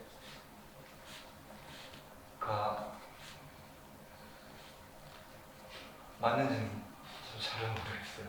조금 그러니까 다 맞아 떨어지는 부분들이 있겠지만 뭔가 종결되지 않는 종결할 수 없는 그런 계속 진행 중인 그 느낌이 더 맞는 것 같아요. 네. 김나영 선생님 질문? 혼자서 이제 모든 걸 다 갖고 계셨어요 이제.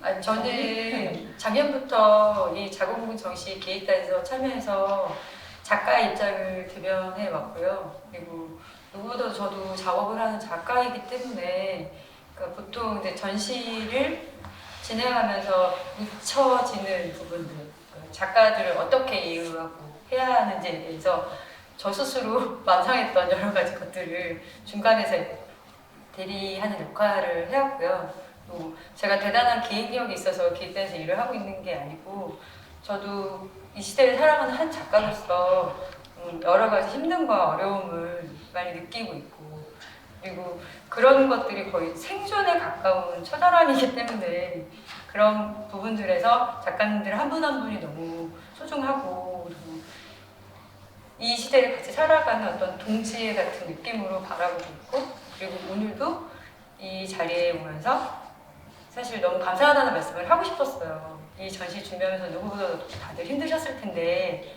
좋은 작업과 그 긴 시간을 견뎌낸 결과물들과 함께 이런 자리에 할 수 있게 잘 마무리가 되어서 너무 감사하다는 말씀 드리고 싶었고 그리고 이 기획단에서의 일도 그렇고 제가 작가로서의 어떤 작업으로서도 그렇고 어떤 진정성이라는 코드를 계속 잡고 있는데 사실 이번 작업을 하면서도 그랬던 것 같아요. 계속 보이지 않는 어떤 물성에 대해서 계속 집착하는 어떤 태도가 오고 반대적으로 또 완전 물성에서 그 손이 놓여지지 않는 어떤 반성이 계속 공존하더라고요. 그래서 계속 부딪히면서 두 가지 작업을 같이 가고 있었거든요. 그래서 결과물이 어쨌든 한 작업만 이번에 전시를 하게 됐고 뭐 어떤 조금 물성이 강한 작업을 내게 됐는데 어떤 그런 기록들이 저한테는 아까도 되게 말씀드렸던 어떤 생명력이든 앞으로 지속성이든 계속 작가로서 정진하는 과정으로서 이 시간이 저한테 굉장히 의미가 있었다는 얘기 드리고 싶어요. 뭔가 엔딩 멘트 비슷하게. 아니요, 저는 오늘 작가님들의 얘기를 너무 들어보고 싶어서 왔어요, 사실은. 우리 지금 이제 작가분들 이야기 들었고 요번에는 조금 그 시각을 다르게 그 저기 스페이스 나인 운영하시는 그 유은용 대표님이 요즘 그 VR 관련해 가지고 작업을 굉장히 많이 하고 계셔가지고 그 자료의 아카이빙이라든지 코로나와 관련된 그리고 이후에 좀 전망이라든지 좀 사람들이 작품의 기록에 대해서 생각하는 어떤 생각의 변화라든지 그런 거 경험하신 거 좀 이야기 간단하게 한번 좀 해주시면 저희한테 도움이 될 것 같아요. 저는 이제 원래는 사실은 이제 저는 이제 2005년에 한국에 들어와서 그 소셜 네트워크라고 SNS 있잖아요. 그래서 이제 한국에 들어오고 한 2년 정도 있다가 갑자기 페이스북이라는 게 딱 나왔거든요. 그래서 그 페이스북에 회원 가입을 하고 그동안 이제 유럽에서 만났던 친구들을 검색을 해봤어요. 그럼 검색했더니만 거기에 페이스북에 거의 대부분이 가입을 하고 있더라고요. 그래서 이게 그동안 셀산이 끊겼던 부분이 갑자기 연결이 됐어요. 그래서 이게 소셜 네트워크라는 게 이런 장점이 있구나. 결국에는 이제 뭐 예를 들면 뭐 장점 말고 단점도 있지만 실제적으로는 저는 이제 장점을 많이 보는 사람이라서 그러면 이게 이렇게 연결되는 게 어떤 경계가 없이 연결되고 그다음에 내가 지금 디디고 있는 이곳이 그냥 이 지역적인 이곳이 아니라 이제 외국에서도 나를 지켜보고 나도 외국 것을 지켜볼 수 있다는 어떤 그런 네트워크의 개념에 대해서 조금 충격적으로 다시 받아들이는 부분이 있어요. 근데 이게 그 이후에 이 코로나로 이제 모든 전시장이나 이런 것들이 막혀버리고 그 막힌 상태에서 저희 같은 경우는 되게 고민을 많이 했거든요. 이제 나인 같은 경우도 우리도 닫아야 되나? 아니면은 어떻게 해야 되나? 뭐 이런 고민을 했었는데 그 고민이 이제 일시적으로 확 풀린 게 실제적으로 기관이나 이런 데는 큰 전시장 같은 경우는 닫을 수밖에 없는데 우리는 무조건 열어야 되겠다. 열어서 움직여야 되겠다라는 생각을 가지고 막 움직였어요. 근데 이제 이게 어떤 식으로 생각을 했냐면 결국에는 보여주는 거를 그동안 우리가 못 보여줬던 거를 보여줘야 되겠다. 제가 하고 싶은 거를 보여줘야 되겠다라는 생각을 막 가지고 움직였던 거예요. 그래서 아까도 이건 선생님이 얘기하신 게 뭐 외국에서 많이 세일즈를 하시는 작가 선생님들이 많이 요즘에 사실 되게 어렵거든요. 근데 그 작가들이 자연스럽게 한국에 있으면서 컨택이 되고 그 컨택 되면서 우리한테도 사실 기회가 오더라고요. 그러니까 해외 쪽으로만 뛰던 분들이 국내에 있는 화랑들에 관심이 있는데 그 국내에 있는 화랑들이 세일즈를 메이저 화랑들이 세일즈를 잘 못하니까 메이저 쪽하고 연결되어 있던 이제 아티스트들이 이제 실험적인 거 쪽으로 더 이렇게 몰리더라고요. 그래서 실험적인 쪽으로 많이 이렇게 돌았어요. 근데 저는 이제 이게 그 옛날에 2007년에 페이스북 가입해서 갑자기 네트워크라는 개념에 대해서 확 깨달은 것 같이 이제 그게 VR로 접목이 되는 그 시기가 작년부터 이제 그게 접목이 되기 시작했는데 이제 우리가 네트워크로 세계가 연결되고 그 연결된 거를 우리가 하고 있는 행위 지금 이 지역적인 곳 이거 뭐 넓게 보면 한국 이제 거기서 조금 더 작게 보면 서울이고 그냥 거기서 또 영등포구 그 영등포구에서 제가 뒤지고 있는 물레동이라는 데가 그냥 내가 뒤지고 있는 곳이 그냥 내가 그냥 그 안에서 그냥 뒤지고 볶고 먹고 사는 게 아니라 이제 우리가 여기 뒤지고 있는 것이 하고 있는 행위가 외국에서도 아니면 우리가 지금 하고 기록하고 있는 것들이 외국에서도 자연스럽게 접근하고 우리의 이제 지금 이 현재 이 상황을 가감 없이 보여주는 거. 뭐 예를 들면 뭐 여기 떨어져 있는 이런 저기 뭐야. 조성원 선생님 작품에 나와 있는 어떤 이런 거조차도 그냥 다 가감 없이 보여줄 수 있는 그런 시스템을 같이 보자라고 해서 사실 VR을 만들어서 움직이는 거거든요. 그래서 지금 계속 꾸준히 이제 모으고 있고 그 모은 것이 결과물로서는 어떻게 효과적으로 보일지는 모르겠어요. 저도 이제 그런 통계를 내는 통계 프로그램도 있고 그 다음에 요즘에 이제 이런 문의를 많이 들어오는데 이제 통계 문의를 많이 들어옵니다. 재단이나 이런 데서 보면 통계를 표를 짜줄 수 있느냐라는 얘기를 가끔씩 물어보세요. VR을 관람한 네네네. 실시간으로 VR을 처음에 오픈해서 전시를 계속 열어놨는데 거기에 몇 명이 들어왔는지 그 다음에 그러니까 유니크 비지터라고 해가지고 이제 비지터가 저 같은 사람은 이제 들어가면 뭐 10번, 20번 막 들어가는데 어떤 분들은 이제 한 번 들어왔다가 나가는 분들도 있고 2번, 3번 들어오는 분들도 있거든요. 그래서 그거 통계를 내달라는 의뢰를 많이 받아요. 실제적으로 파급력이 있는 전시의 유형이 통계적으로 해서 들어오더라고요. 그래서 그걸 분석을 하다 보니까. 그래서 파급력 있는 것이 무엇이고, 그 다음에 그 파급력이 이제 앞으로 미술계에 어떻게 영향을 미칠지는 사실은 이제 이게 미술계에 영향을 미친다는 게 결국에는 이제 판매가 되고 활성화가 된다는 그 부분인데, 거기까지 어떻게 접목돼서 들어갈지는 사실 좀 이제 통계나 이런 거 시선적으로 좀 보고 있는 상황입니다. 근데 확실히 그 자료를 그 아카이브하고 하는 네. 그거에 대한 개념이 이번 기회에 좀 많이 사람들이 변화가 있었던 것 같다는 생각이 그렇죠. 이게 들어가지고 저희가 지금 쌓아온 게 170개가 넘거든요. 지금 현재 오늘 시점으로 172개인가가 있어요. 그래서 172개의 전시가 작가로 연결이 되면 작가가 약 2,000명 정도가 들어있어요. 172개 전시에 2,000명의 작가가 들어가 있어요. 근데 이건 그냥 러프하게, 그러니까 예를 들면 뭐 지금 이 전시 같은 경우는 물론 다 집어넣지만 그동안 전시, 172개 전시 중에 작가 데이터베이스를 구축하지 못한 분들이 굉장히 많아요. 그럼 실제적으로 따지면 172개 전시에 약 4,000명 정도의 작가들이 들어가 있는 거예요.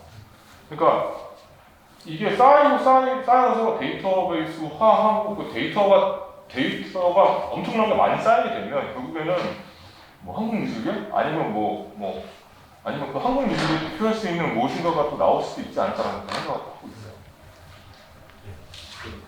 작가들 이야기만 이제 하다가 좀 그 작가들과는 좀 다른 시선을 가질 수 있겠구나라는 생각을 해서 요즘 그 VR 관련 활동하시면서 그 전국 곳곳 이제 미술관이라든지 각종 이제 공간들 찾아다니면서 지금 활동을 하고 계셔가지고 이제 그런 견해에서 이제 이번 코로나에 관련된 이제 그런 얘기 좀 여쭤봤었고요.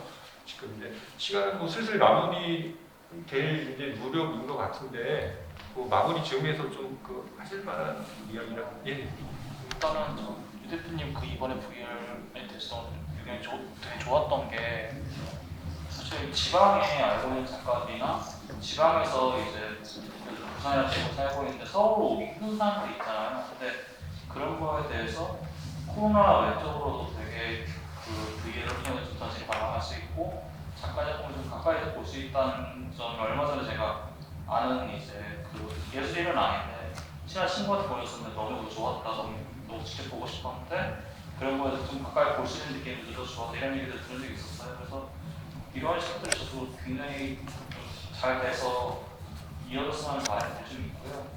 또 이제 사실 제가 좀 아직까지 활동만 부분에서 많이 좀 어려움이 있기도 하고 또 대부분의 활동은 공모를 통해서 활동하는 경우들이 많아요. 그래서 제 주변 친구도 마찬가지고 그런데 그런 부분에서 저는 이번 공모를 개인적으로 좋았던 게 지금 뭐 서울시나 이런 데서도 이번 되게 좋은 공모들이 많긴 했지만 너무 뭐랄까 뭔가 궁금을 뭔가 나눠주시긴 한데 이거에 대해서 할 수 없으니까 어쩔 수 없이 대략적인 어떤 형태나 주제 내에서 작가들을 던져주고 한번 해봐라 이런 식의 느낌들이 컸어요.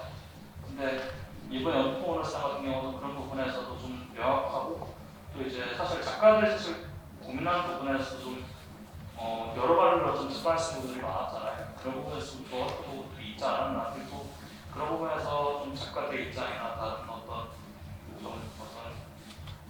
관련 입장보다는 좀 예술가의 어떤 그런 입장 측면에서 공모가 좀 좋은 공모들이 많이 나왔으면 좋겠다.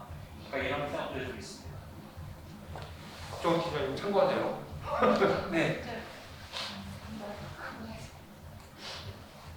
뭔가 총평? 오늘 토론회 총평. 아니 뭐 이게 다 나와서.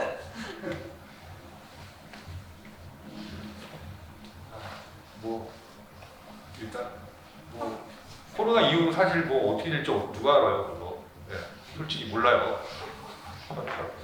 더 나빠질 수도 있고 더 뭐 좋아질 수도 있고 근데 뭐 적어도 일단은 저희가 이제 요 전시 진행하고 만들어가는 과정에서 이제 제일 좀 중요하게 생각했었던 것들이 우리 기획단은 사실은 작가도 있고요. 여기 영등포 문화재단 분들도 계시고 또 이렇게 갤러리 운영하시는 뭐 갤러리스트라고 할까요? 네, 그런 분들도 계시고 뭐 그 다양한 예술에서 활동하고 있지만 다양한 분들이 상황이었고 작가들하고 같이 뭔가 이 상황에 대해서 공감할 수 있는 좀 그런 이야기들을 하고 그런 생각들을 좀 던졌으면 좋겠다는 사실 그런 생각을 제일 많이 했었던 것 같아요. 그래서 공감하자 그래가지고 줌 화상 회의할 때도 이왕이면 작가님들도 화면으로라도 같이 맥주 한잔 할 수 있는 그런 화상 회의 마련해보자 해가지고 그런 다과도 좀 간소하지만 준비했었고 그래서 그런 공감할 수 있는 그리고 지금 이런 상황에서 좀 같이 작가님들하고 혼자 작업을 하겠지만 연대할 수 있는 부분에서 연대하고 힘을 합치고 하는 또 생각도 모아야 될 수도 있고 그리고 여기 계신 작가님들 향후에 영등포 문화재단에서 어떤 일이 있거나 어떤 기획을 해야 된다라고 했을 때 사실은 다 같이 힘을 합칠 수 있는 이제 자원이 된 거예요. 어떻게 보면 저희 그 영등포 쪽 작가분들의 어떤 모임으로 그래서 그런 거 고려해가지고 하여튼 근데 아니 네 말씀하세요. 괜찮아요. 선생님 아니 이제 내년에 어떤 또 이런 전시 내년에는 또 외부 지역도 몇 퍼센트 이렇게 더 열린 구조로 이렇게 조금 모르겠는데 더 이렇게 조금 더 범위를 확장시킨다고 그랬거든요. 그런데 이제 여기가 주체가 돼서 외부의 작가들까지 같이 이렇게 점점점 확장이 되는 것도 되게 좋지만 이 지역의 작가 이 전시가 부산에 가서 이렇게 한번 한다던가 뭔가 이렇게 좀 외부로 갈 수 있는 부산 말고 그러니까 다른 데 모르겠지만 어쨌든 뭔가 그 지역에서 해소시키는 건 좀 어떻게 보면 너무 협소하다는 느낌이 좀 있어요. 그래서 만약에 가능하다면 어떤 타 지역과의 어떤 이런 관하고 교류를 해서 그쪽 작가들이 여기서 하고 또 여기 작가들이 타 지역 약간 좀 더 네트워킹된 그런 구조의 전시? 하면 더 재밌지 않을까? 너무 이게 이 지역의 작가가 이 지역에서 이 지역 사람들이 너무 정말 좀 약간 시골 같은 스타일인데 프랑스나 독일 같은 데랑 교류 제가 그럼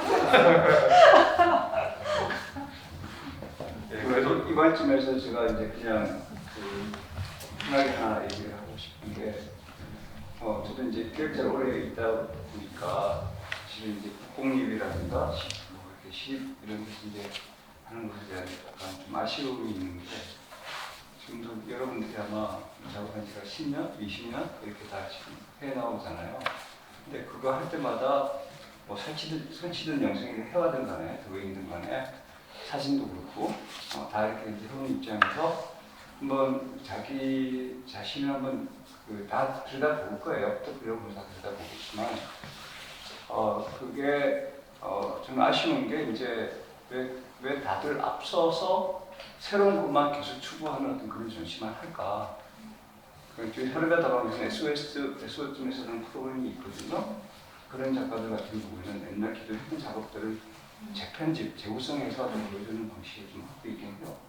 근데 그게 이제 하나의 어떤 그 짧은 단서가 되긴 하지만 어떤 그런 좀 더 기획자나 이런 작가분들도 예전의 작업들이 흘러나갈 수도 있지만 쌓아놨던 sempo에 쌓아놨던 그런 것들이 또 있잖아요. 아니면 머릿속에 또 있을 수도 있고 그런 것들을 좀 더 끄집어내서 그 이미지가 하나의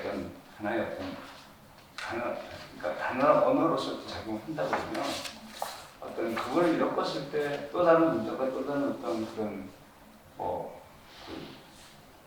시나 수필로서 또 아니면 다른 의미로서 좀 충분히 상승할 수 있는 그런 에너지가 있다라고 생각을 하거든요. 그렇게 치면은 예를 들어서 A라는 작가가 있으면은 A라는 작가에서 10단계가 있다. 또 다른 작가들은 또 다른 어떤 단계가 있다. 그럼 이거랑 이거랑 엮었을 때 최근에 했던 것과 옛날에 했던 것과 엮었을 때 또 다른 어떤 의미가 생성될 수가 있거든요. 그런 것처럼 경우시에 따라 얼마든지 다 다르게 만들 수가 있는데 이제 그런 것들을 자꾸 앞만 보고 작가들도 개인을 할 때 계속 새로운 것만 하는 그런 방식에서 좀 이제는 좀 더 벗어나서 다시 되돌아보고 그걸 다시 가지고 오므로 해서 다른 의미를 생성시키고 반상으로 반성하고 그런 식으로 뭔가를 해나가야 되지 않을까라는 지금 이 시대에서는 그렇게 생각을 좀 합니다. 그것도 좋은 네. 이제 마무리처럼 이제 그 이야기 해주셨고요. 그 오늘 뭐 다 뭐 재밌게 뭐 즐겁게 편하게 진행이 된 것 같고요. 박종훈 팀장님 뭐 곁들여서 이렇게 한쪽 다리 걸치실 얘기 있으면 아니 아까 처음에 이야기했을 때는 교회정글에서 이런 그룹 기획전이 다른데 그렇게 갈 수도 있나 그 생각 바로 직설적으로 그 생각 한번 했었었고 여기에 있는 어떻든 21명의 작가는 영상도 있고 사진도 있고 다 있잖아요. 저희들이 이 결과물은 이번에는 또 책자도 좀 작성을 할 거고 제작할 거고 작년에 했었던 것도 지금 책자 제작 아무래도 PDF로만 배포하는 게 좀 아쉽더라고요.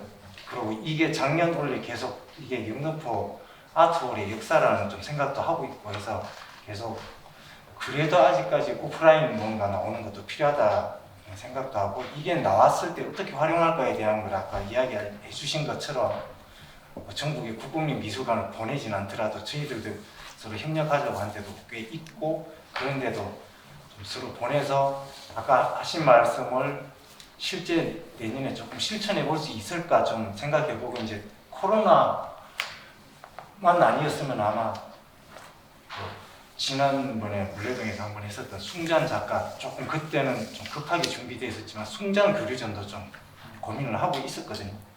이제 지금 아마 내년까지는 좀 쉽지 않겠지만 국내 교류는 이제 가능한 것 같으니까 그런 것들을 조금 더 이제 고민해 볼 수 있겠다. 그 생각을 솔직히 좀 못했거든요. 저는 한번 고민해 볼게요. 그리고 지금 여기 이 전시 만들어질 때그 기획단에서 오늘 늦게 오셔가지고 그 배기훈 선임문화공원의 교실장님이 이제 문화에 참여해 주셨고요. 그리고 영등포 문화재단의 유정 선생님하고 저희 선생님 다 어디 가셨어요? 두 분 선생님 같이 한번 저희 그 온갖 그 하면서 힘든 잡일들 그리고 오늘 마련해 주신 그 먹을 그 다과라든지 그런 거 항상 신경 써서 준비해 주셔가지고 그 박종훈 팀장님뿐만 아니라 지금 우리 두 선생님도 너무 감사드려가지고 오늘 요거 마치는 의미로 같이 박수 치면서 선생님들께 인사도 한번 같이 하는 의미에서 마치도록 하겠습니다. 예?